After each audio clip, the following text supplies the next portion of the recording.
जय श्री राधे। पूज्य श्री सद्गुरुदेव भगवान के चरणों में प्रणाम। पूज्य मीराबाई जी का जीवन चरित्र। मीरा जी के महल में रंगीली होली। मैंने तो सुना था कि काकूसा आपको बहुत सताते हैं, यहाँ आकर तो मैं कुछ और ही देख रही हूँ। श्याम कुंवर बाईसा ने कहा, इन बातों को जानने दो बेटा, 4 दिन के लिए पीहर आई हूँ, इन्हें हंसी खुशी में गुजार दो। मीरा ने कहा, यह सब तो बाईसा हुक्म मेड़ते के मेहमानों को दिखाने वाला रूप है, अन्यथा तो हमारी छाती जानती है। चंपा ने कहा, होली के दिन है बेटा, कल उत्सव होगा, तुम भी उसकी तैयारी करो कुछ। माँ ने बेटी को समझाया। मीरा ने उसकी मनोधारा को मोड़ देकर दूसरी ओर लगा दी। उत्सव की तैयारी हुई, उत्सव आरंभ हुआ। मीरा गाने लगी। श्याम कुंवर बाईसा गिरधर बनी और राधा बनी वे स्वयं, और दासियां सखियों के रूप में थीं। वह बरसाने जा रही है, आज होली है। श्याम संग होली खेलने सखियों ने बुलाया है। शीघ्रता से पद बढ़ाई जा रही है। श्यामजू सखान के संग आएंगे बरसाना। श्याम सुंदर सखाओं के संग बरसाना आएंगे, उनसे कहीं बीच राह में भेंट न हो जाए। मैं अकेली और वे बहुत से, कैसे पार पड़ेगी। मैया से कह दीनी कि मैया मैं आज किशोरी जी के पास ही रहूँगी, कल काऊ के संग आ जाऊँगी, तू चिंता मत करियो। तभी डफ की ध्वनि के साथ कई कंठों से संवेद स्वर सुनाई दियो, होरी खेलने को आयो री नंद कुमार।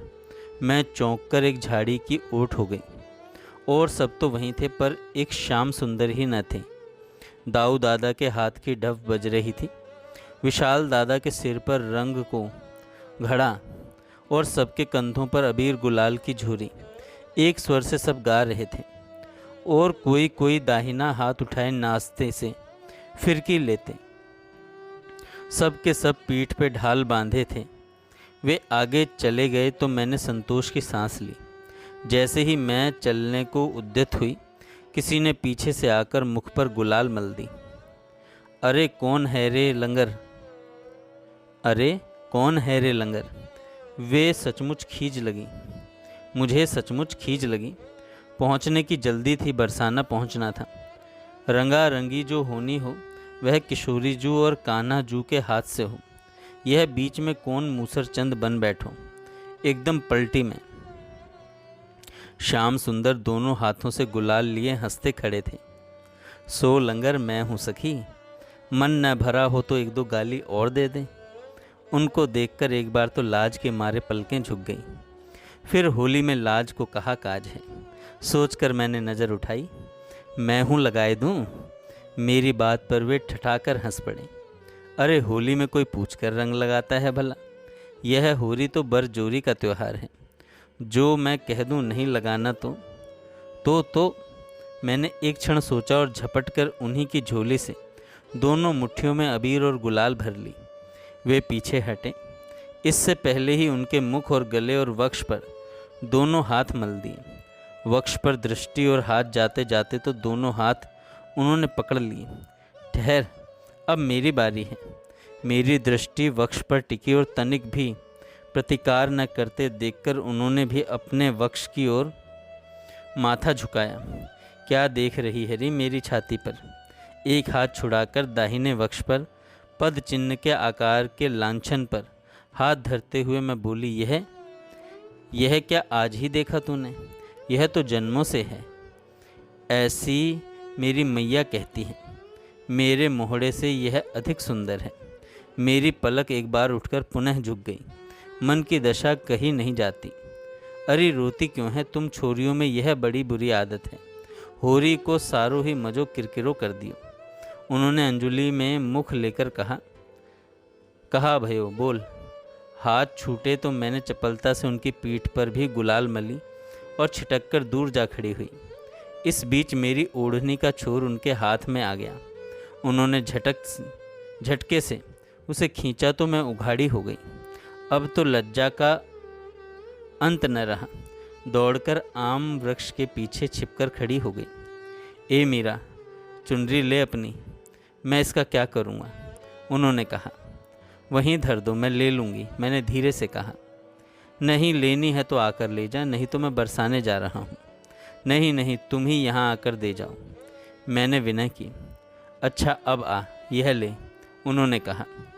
मैं उनसे बचने के लिए वृक्ष के तने की परिक्रमा सी करने लगी। वे इधर तो मैं उधर। आखिर झल्लाकर वे खड़े हो गए। समझ गया, तुझे चुनरी नहीं चाहिए, मुझे देर हो रही है, कोई ना कोई सखा मुझे बुलाने आता होगा। उन्होंने जाने के लिए जैसे ही पीठ फेरी, मैंने दबे पांव जाकर उनका उत्तरीय खींच लिया और भागी तेजी से। ए बंदरिया, ठहर जा, कहते कहते वे मेरे पीछे दौड़े। मैं तो प्राणों का जोर लगाकर दौड़ रही थी। जब बरसाना पास आया तो बड़ी लाज लगी। मैंने सोचा कि उनका दुपट्टा ओढ़ लूं, पर नहीं, यह कैसे हो सकता है? यह तो मैंने किशोरी जू के लिए लिया है। मैं ओढ़ लूं तो उन्हें कैसे नज़र किया जा सकता है? अब मैं उघाड़ी ही कैसे जाऊं? लोग क्या कहेंगे? मैंने पथ बदला, करुणा सखी के घर चली जाऊं, उसी से चुनरी मांगकर ओढ़ लूँगी। पीछे घूमकर देखा, श्याम सुंदर संभवतः अपने सखाओं के पास चले गए थे। फिर भी मैंने अपनी गति मंद नहीं होने दी। उस छलिया का भरोसा क्या, कौन जाने किस ओर से आ जाए। करुणा के घर जाकर देखा कि बाबा खड़े थे बरामदे में। मुझे हाँफती देखकर बोले, अरे लाली, क्या घर से ही दौड़ी चली आ रही है? तेरी चुनरी कहाँ गई और यह हाथ में क्या है? बहुत थक गई है, तनिक सांस ले ले। बाबा, करुणा कहाँ है? वह तो सवेरे ही लाली के पास चली गई है। आज तुम लोगों की होरी है ना? बाबा सरल भाव से हंसे। बाबा, मुझे करुणा की एक चुनरी ला दीजिए ना। अरे लाली, मैं क्या जानूँ समझूँ, तू ही जाकर जो चाहिए सो ले ले। मैं भी जा रहा हूँ अपने राजा को होरी की जुहार करने। मैं दौड़कर भीतर गई। चट से जो ओढ़नी ऊपर पड़ी थी वही लेकर ओढ़ ली। उनके पीताम्बर को भी अच्छी तरह छिपा लिया। तब बाहर आकर बोली, बाबा, मुझे भी अपने संग संग लिवा ले चलो। चल बिटिया। उन्होंने पौर के किवाड़ भेड़े और आगे हो लिए। मैंने भी लंबा सा घूंघट खींच लिया। बाबा तो वृषभानु राय की पौर पर ही रुक गए और मैं अंदर चली गई। चारों ओर दृष्टि दौड़ाई। दासियों रानियों के अतिरिक्त कोई दिख नहीं रहा था। मन में उत्सुकता थी, किशोरी जू कहाँ है? मैं उनके कक्ष में गई, वहाँ दया बैठी थी। मुझे देखते ही उठ खड़ी हुई। अरे तू कहाँ रह गई थी? अब चल जल्दी। मैं उसके साथ गिरिराज परिसर में पहुँची। होली की धूम मची थी। एक और बड़े बड़े गमलों में लाल पीला हरा रंग घोला हुआ था। सखियों के कंधों पर टंगी झोलियों और हाथों की थालों में अबीर गुलाल था। धरा और गगन दोनों ही रंग गए थे। दोनों ओर कठिन होड़ लगी थी। कभी नंदगांव से आए हुए श्याम सुंदर के सखा और वे पीछे हटते, कभी किशोरी जू समेत हमें हटना पड़ता। पिचकारियों की बौछार और गुलाल की बरसात से सबके मुख वस्त्र रंगे थे। पहचान पाना कठिन हो रहा था कि यह कौन है या वह कौन। मैंने उस भीड़ में और घनघोर रंग बौछार में भी विशाखा जीजी को पहचान लिया। वे किशोरी जी की बाईं ओर थी। समीप जाकर मैंने धीरे से उनके कान में पीताम्बर की बात कही, किंतु उसी समय श्याम सुंदर जू और उनके सखाओं ने इतनी जोर से हाँ हूँ की कि जीजी बात सुन ही न पाई। मैंने पीताम्बर निकालकर उन्हें दिखाना चाहा, तभी पिचकारी की तीव्र धार मेरे मुख पर पड़ी। मैंने उधर देखा तो श्याम सुंदर ने मुंह बिचकाकर अंगूठा दिखा दिया। दूसरे ही क्षण उन्होंने डोलची से मेरी पीठ पे इतनी जोर से पानी के रंग की मार की कि पीड़ा से मैं दोहरी हो गई। विशाखा जीजी हाथ पकड़ मुझे दूर ले गई। अब कह क्या हुआ? यह उत्तरीय। मैंने पीताम्बर उनके हाथ पर रख दिया। कहाँ, कैसे मिला तुझे? उन्होंने पूछा। मैंने सब बात कह सुनाई। वे प्रसन्न होकर हंस पड़ी। सुन, अब श्याम सुंदर को पकड़ पाए तो बात बने। बार बार हमारी मोर्चेबंदी को उनके सखा तोड़ देते हैं। जीजी, आज श्यामजू मुझसे चिड़े हुए हैं, अतः मुझे ही अधिक परेशान करेंगे। मैं आगे रहूं तो अवश्य मुझे रंगने और गिराने का प्रयत्न करेंगे। अपना झुंड छोड़कर वे आगे आएंगे। कुछ मैं आगे बढ़ूंगी और कुछ वे आगे बढ़ेंगे। जैसे ही वे मुझे रंग गुलाल लगाने लगें, दोनों ओर से सखियां उन्हें घेर कर पकड़ लें। बात तो उचित लगती है तेरी, यह पीताम्बर कहीं छिपा कर रख दूं, जीजी ने कहा। मेरी राय सबको पसंद आई। किशोरी जी के साथ मैं आगे गई और हंस हंस करके रंग उन पर और सखाओं पर डालने लगी। मेरी हंसी उनको चिढ़ा रही थी। मेरी चुनरी से उन्होंने फेंट बांध रखी थी। कभी कभी मैं उस ओर भी संकेत कर देती, इससे वे बहुत चिढ़ते। ए बंदरिया, दूर हो, उन्होंने चिल्ला कर कहा। क्यों, तुम्हारे बाप का राज है यहाँ? मैंने कहा। जरा इधर आ, फिर बताऊं कि किसका राज है। मैं उधर आऊं? हिम्मत है तो तुम ही इधर आ जाओ ना, देखूं मैं भी तुम में कितना दम है। ठहर जा। दोनों हाथ की मुट्ठियां गुलाल से भरकर श्याम सुंदर मेरी ओर झपटे। पीछे से सखा भी आए। आहा, वारी जाऊं इस हिम्मत पर, मैंने ठठाकर हंसते हुए कहा। सखाओं की फौज लेकर पधार रहे हैं महाराज, मुझसे निपटने। अरे तुमसे तो मैं ही अच्छी हूं जो अकेली ललकार रही हूं। आओ जरा देखें भला कौन जीते और कौन हारे। सखाओं को बरज करके वे अकेले ही दौड़े आए। मैं एक दो पद पीछे हटी और जोश में आ तीव्र गति से दौड़ते हुए श्याम सुंदर मुझसे लिपट गए। एक हाथ से मुझे दबाए, दूसरे हाथ से गुलाल मेरे मुख पर ऐसे मलने लगे मानो वह तैल हो जिसे त्वचा के पार उतारना चाहते हों। मेरे हाथ उनकी पीठ की ओर हो गए, उनमें थमी अबीर बिखर गई। अपना मुख बचाने के लिए मैंने उनके कंधों पर धर दिया। ए मेरा उत्तरीय कहाँ है? उन्होंने दूसरे हाथ की गुलाल मेरे गले और पीठ पर मलते हुए धीरे से कहा। मुझे कहाँ इतना होश था कि बात का जवाब दूं। ये धन्य क्षण, यह दुर्लभ अवसर कहीं छोटा न हो जाए, खो न जाए। मेरे हाथ पांव ढीले होने लगे। मन डूबने लगा उस स्पर्श, सुवास, रूप और वचन माधुरी में। ये नींद ले रही है मज़े से, उन्होंने मुझे झकझोर दिया। मैं क्या कह रहा हूँ सुनती नहीं। फिर धीरे से कहा, कहाँ है देना, यह तेरी चुनरी ले। तब तक तो चारों ओर से दौड़कर सखियों ने घेर लिया उन्हें। यह गलत है, यह गलत है, उन्होंने और सखाओं ने चिल्लाकर कहा। पर सुने कौन? सखियां उन्हें पकड़कर गिरिराज निकुंज में ले चलीं। जाते जाते मेरी ओर देखकर ऐसे संकेत किया, ठहर जा, अभी तुझे बताऊंगा। सखियों ने मिलकर उन्हें छोरी बनाया और श्रीराम भैया से उनकी गांठ जोड़ी। श्री किशोरी जी के चरणों में प्रणाम कराया। खूब धूम मची। गाजे बाजे के साथ बनौली निकली। सखियां गीत गा रही थीं, उनके सखा जैसे बाराती हों। श्याम सुंदरजू लहंगा फरिया में रह रह करके उलझ जाते। ललिता जीजी बाँह पकड़ उन्हें संभाल लेती थी। लगता था मानो सचमुच श्रीराम भैया का विवाह हुआ हो। अपराह्न में सबने स्नान किया। हम लोगों ने खूब मल मल करके श्याम सुंदर के अंगों को धोकर रंग उतारा। वे रह रह करके मेरी ओर देखकर मुस्कुरा देते। किशोरी जू और उन्हें निकुंज में पधराकर सखियों ने भोजन कराया। उनके सखा जीम झूठ कर विदा हुए। भोजन के समय भी विविध विनोद होते रहे। श्री किशोरी जू ने मेरा हाथ थामकर समीप खींचा और कहा, आज की बाजी तेरे हाथ रही बहन। कहकर उन्होंने चम्मच में बची खीर मेरे मुख में दे दी। आहा सखी, उसका स्वाद कैसे बताऊं तुम्हें। अभी मैं उस स्वाद सुधा में मग्न हो ही रही थी कि श्याम सुंदर ने अर्धचर्बित गुलाब जामुन बलात् मेरे मुख में दे दिया। उस आनंद को संभाल पाना बस में न रहा। मैं धम्म से नीचे गिर सी पड़ी। कितनी देर अचेत रही सो ज्ञात नहीं हुआ। उस आनंद को संभाल पाना बस में न रहा। मैं धम्म से नीचे गिर सी पड़ी। कितनी देर अचेत रही सो ज्ञात नहीं। जब संभली तो देखा कि विशाखा जीजी, वह पीताम्बर, वह मेरी रंग भरी चुनरी और किशोरी जू के धारण किए हुए वस्त्र थाल का प्रसाद देती हुई बोली, तनिक चेत कर बहन, सांझ हो रही है। नंदीग्राम जाओगी बहन? श्री किशोरी जू ने पूछा। क्या उत्तर दूं, मन भर आया था। इन चरणों से दूर जाने की इच्छा किसे कैसे होगी। मैं उनके चरणों में लिपट गई। नेत्रों की बरखा उनके चरण पखारने लगी। उन्होंने उठाकर छाती से लगा लिया। तुम मुझसे दूर नहीं हो बहन, तुम्हारे वहाँ होने से हमें बड़ी सुविधा है, समाचार मिलते रहते हैं। श्रीजू, क्या कहूँ, मैं किसी योग्य नहीं, यह केवल आपकी ही कृपा है।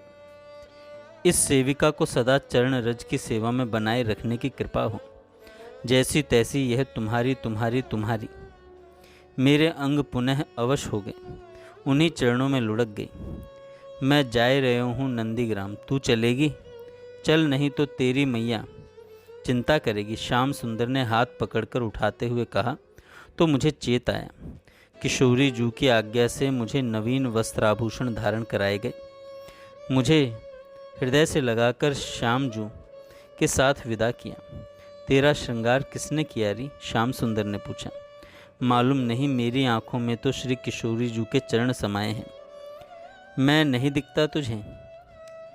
समझ में नहीं पड़ता श्याम सुंदर जू, कभी तुम कभी किशोरी जू, वही तुम वही, कभी एक कभी दो। ठहर, तू बड़ी सिद्ध हो गई है, तेरी तिलक रचना ठीक कर दूं।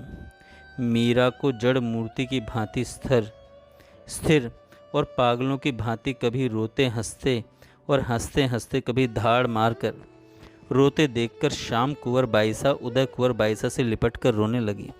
ओ भुआसा, ओ भुआसा, म्हारा महाटो माँ ने कोई क्या हो गया है? ओ भुआसा, मेरी बड़ी माँ को ये क्या हो गया है? कुछ नहीं बेटा, इन्हें जब जब भगवान के दर्शन होते हैं ये ऐसी ही हो जाती हैं। तुम धीरज रखो, अभी भाभी मारा ठीक हो जाएंगी। उदय कुंवर बाईसा ने सिर और पीठ पर हाथ फेरते हुए कहा। किंतु श्याम कुंवर बाईसा से धीरज रखते न बना। वे जोर से रोती हुई मीरा की गोद में लुढ़क पड़ी। ओह, यह क्या हुआ?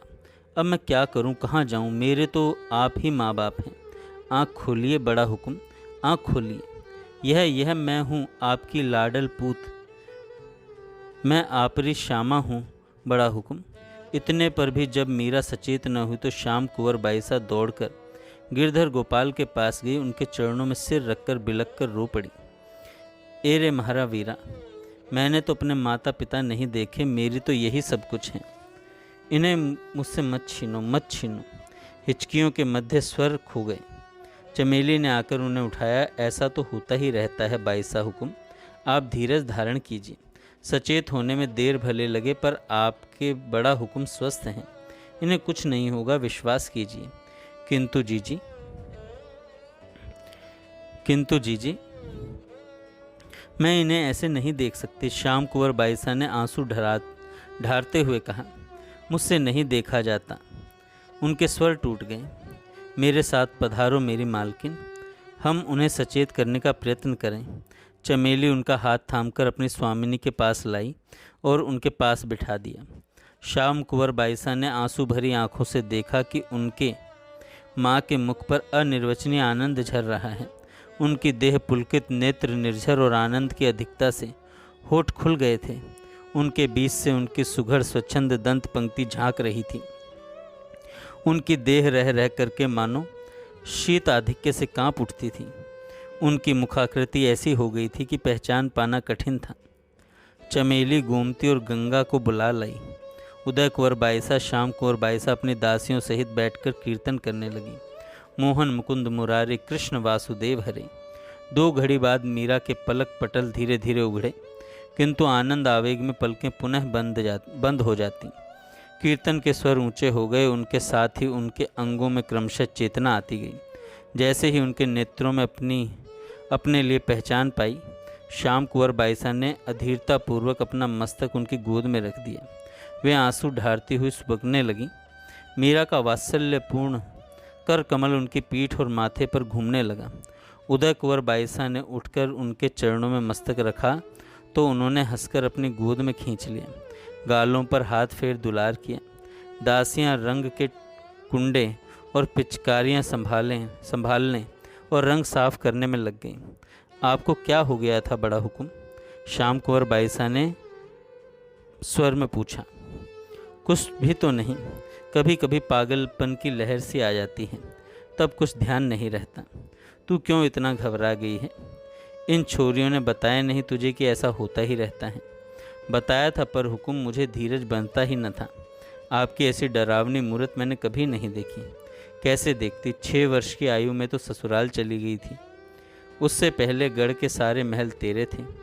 कहाँ खाया, कहाँ खेली, कहाँ सोई, कुछ ठिकाना नहीं। अब उठ मेरी सोनचड़ी, स्नान करके प्रसाद आरोगो। मेरी बेहोशी ने सबको अस्त व्यस्त कर दिया। भोजन प्रसाद के बाद विश्राम के समय मीरा ने कांचली में से कुछ निकालकर श्याम कुंवर बाईसा के हाथ में थमा दिया। उन्होंने मुट्ठियां खोलकर देखा वन केतकी के 2 पुष्प और एक पेड़ा। उन्होंने अभिप्राय माँ की ओर देखा। मीराबाई ने उत्तर दिया कि प्रभु ने दिए हैं, प्रसाद है, खा लो, फूल संभाल कर रखना।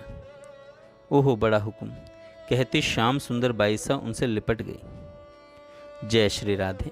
आगे हम कल सुनेंगे।